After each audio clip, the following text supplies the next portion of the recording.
আজকে আমি বানাতে যাচ্ছি গোবিন্দভোগ চাল দিয়ে মাছের মাথার মুড়িঘণ্ট। তো গোবিন্দভোগ চালটা একটু খালি কড়াইতে আমি একটু ভেজে নেব।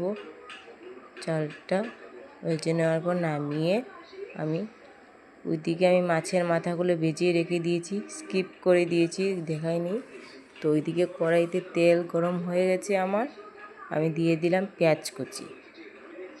অল্প পেঁয়াজ কুচি দিয়ে আমি দিয়ে দেব এর মধ্যে দুটো তেজপাতা দিয়ে পেঁয়াজটাকে একটু লালচে কালার হওয়ার পর আমি দিয়ে দেব এর মধ্যে টুকরো করে কাটা রাখা আলুগুলো দিয়ে আমি নেড়ে চেড়ে ওর মধ্যে দিয়ে দেব হলুদ গুঁড়ো, এর মধ্যে দিয়ে দেব লঙ্কার গুঁড়ো,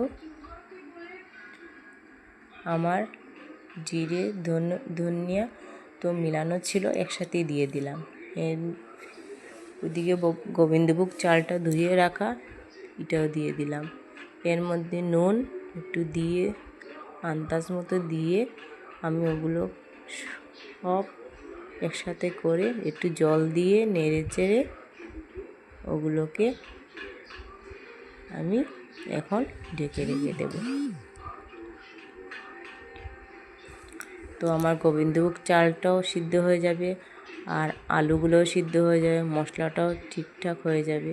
দেখো আমার জলটা প্রায় শুকিয়ে এসেছে, তো প্রায় হয়েই গেছে।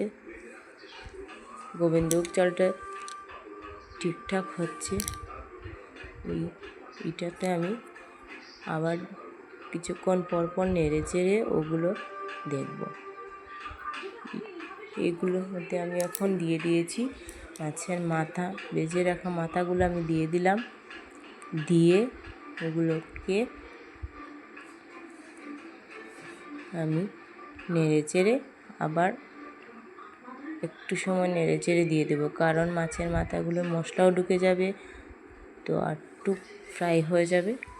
তো দেওয়ার পর আমি রেখে দেব। তো বন্ধুরা প্লিজ আমার চ্যানেলটা ভালো লাগলে লাইক, শেয়ার, কমেন্ট করবে। কীরকম হলো আমার মাছের মাথার মুড়িঘণ্ট তোমরা জানাবে, আর একবার তোমরাও রেঁধে খেয়ে দেখবে কীরকম লাগলো, আমাকে বলবে প্লিজ। এরপর আমি ওটাতে জল অ্যাড করি, একটু জল টাইপের থাকা অবস্থায় আমি নেমে দেবো, কারণ গোবিন্দভোগ চাল আর আলুয়ে ঝোলটা টেনে নেবে। এর মধ্যে আমি দিয়ে দেবো গরম মশলার গুঁড়ো, ধনে পাতা কুচি দিয়ে আমি ওগুলো সব রেখে দেবো।